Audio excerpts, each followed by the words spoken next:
And while you're doing that, Exodus 20, verse 4 through 6. You shall not make for yourself carved images. You shall not bow down to them nor serve them. Give me your body, God is saying. Israel had been steeped in idolatry, which is equal to adultery in the Bible when we talk about that relationship that God has with his church. 1 Corinthians 6, 19 and 20 says, or do you not know that your body is the temple of the Holy Spirit who's in you, and you are not your own? Therefore glorify God in your body and your spirit, which are God's. Our service should be to God. Our worship should be to God. What you do with, what you put in, what you put on your body should be God-honoring. And when we talk about putting God first, God should be consulted on what you put in, what you put on, what you do with your body. If you came home tonight, went home today, and someone had painted your house purple, would you have an attitude about that? But do you want your house purple? I know some people like purple, but do you want your house purple? Or I love red. Y'all know I'm a red girl, but I don't want anybody painting my house red.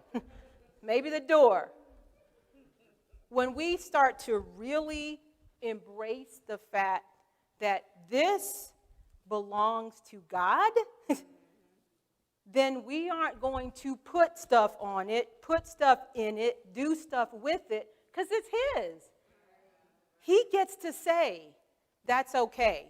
Not culture, not what other people doing, not what other people think, and really not what you think. He's a loving God, but he's really not that interested in your opinion.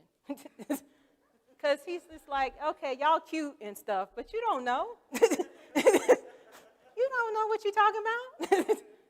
Because he sees the big picture. And I believe there are things that, just like when he was just like, marriage is not for you now, there are things that are not for us now that will be for us when we get to heaven. So we need to be mindful of what we're doing with God's house. Take a minute. Think about where you made choices regarding your body that were contrary to the will of God and how you can correct or address that. My response.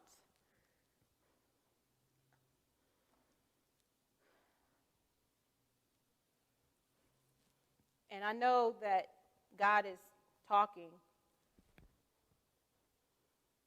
Don't ignore him. Because the reality is events don't change people. Events just give you information whereby you can take it back to God and say, God, how do I change this?